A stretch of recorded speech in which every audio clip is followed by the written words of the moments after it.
అందరికీ వందనములు. దేవుని నామన స్తోత్రములు. ఎలా ఉన్నారండి? బాగున్నారా? ఇంకా మనం వాక్యంలోకి వెళ్దామా?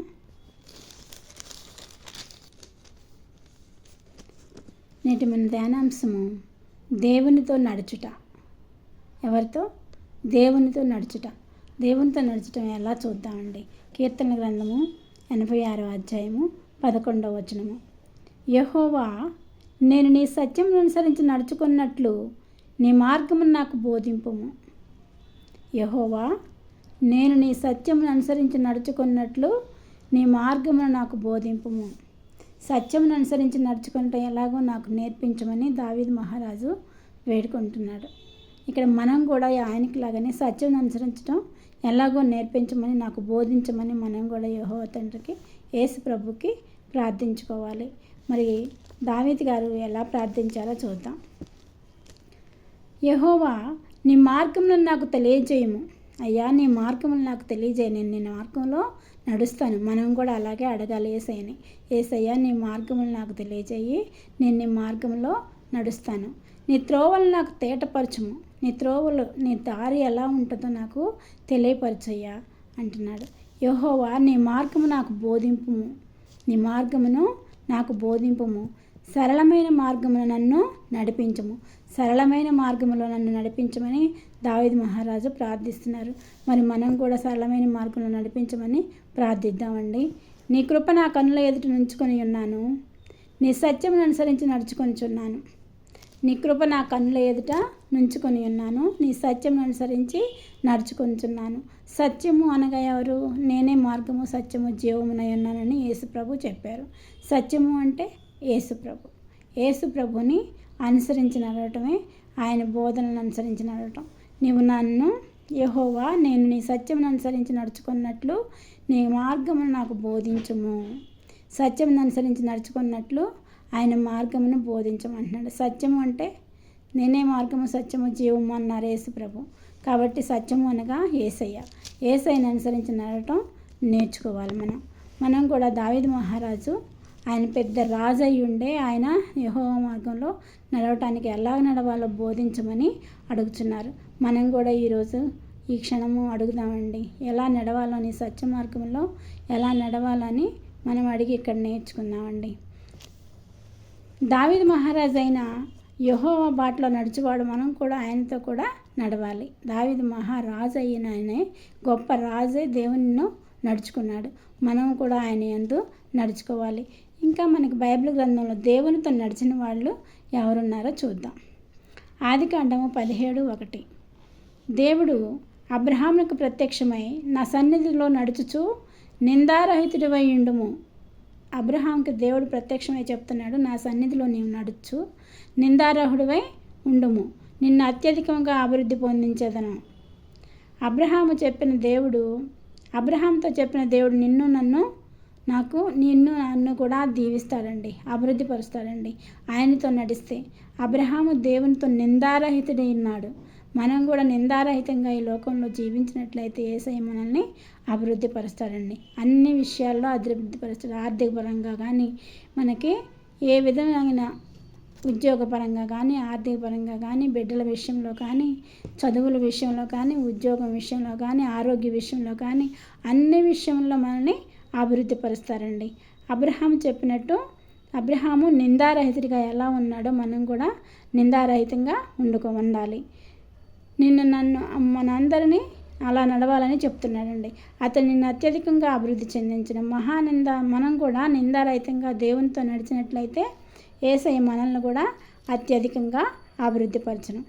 అబ్రహాంని అత్యధికంగా అభివృద్ధిపరిచాడు. అలాగే మనల్ని కూడా అబ్రహాము యేసు ప్రభు సన్నిధిలో నిందారహితుడిగా ఉండటమే కాక విశ్వాసంగా ఉన్నాడు. కాబట్టి అబ్రహాంని విశ్వాసులకు తండ్రిగా నియమించడం జరిగిందండి.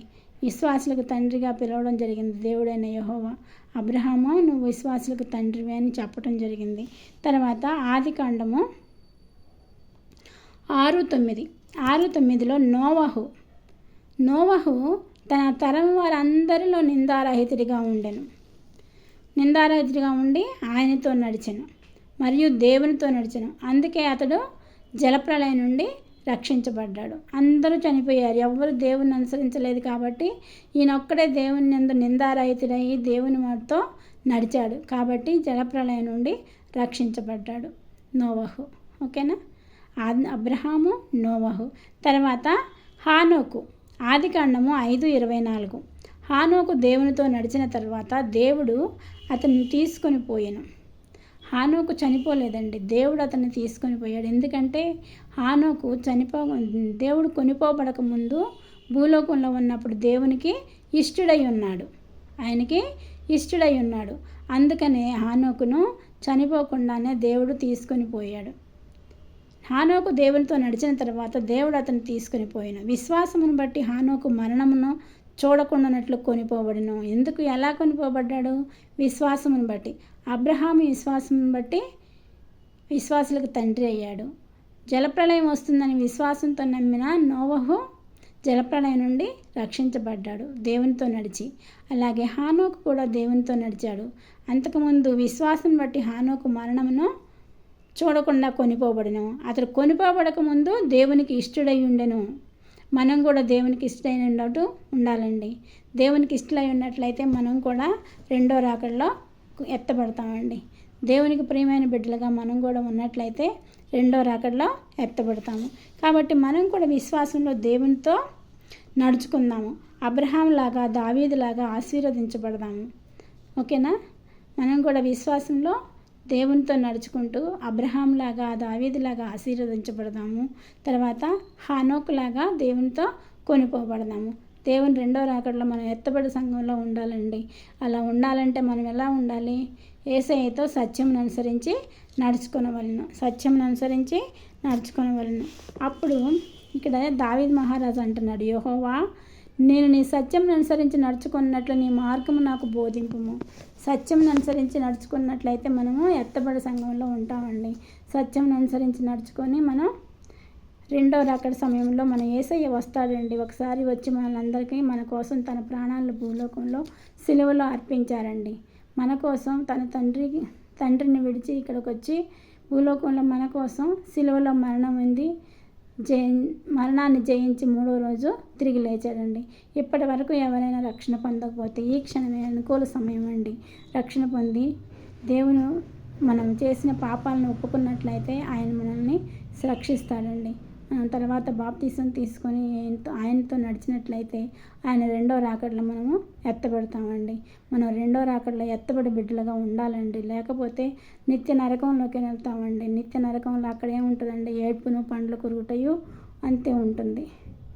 కాబట్టి మనము దేవుని యొక్క రాజ్యంలోకి వెళ్ళాలి అంటే విశ్వాసంతో దేవునితో నడవాలండి. భూలోకంలో ఉన్నప్పుడు హానోకులాగా ఇష్టలు అవ్వాలండి. దేవునికి ఇష్టలైన వారిగా ఉండాలండి. అలాగే ఉన్నట్లయితే మనము రెండో రాకడలో ఎత్తబడతామండి. హానోకు ఎలాగ దేవునితో కొనిపోబడ్డాడో మనం కూడా అలాగే కొనిపోబడాలండి. అలా కొనిపోబడాలంటే మనము యేసయ్యతో నడవాలి. ఈ లోకంలో ఎన్ని శ్రమలున్నా, శోధనలున్నా, వేదనలున్నా మనం నడక మాత్రం మన యేసయ్యతో నడిచినట్లయితే ఆ శ్రమలు, శోధనలు, వేదనలు అన్నీ తీసివేసి మనల్ని అత్యధికంగా అభివృద్ధి చేస్తానని చెప్తున్నాడండి యేసయ్య. ఎవరైతే విశ్వాసంతో దేవునితో నడుస్తారో వాళ్ళని అన్ని విషయాల్లో అత్యధికంగా అభివృద్ధి చేస్తారండి. ఈ చిన్న వాక్యం దేవుడు దీవించును గాక. మనమందరము దేవునితో వెళ్ళడానికి, కొనిపోబడటానికి ఆయత్తపడదామండి.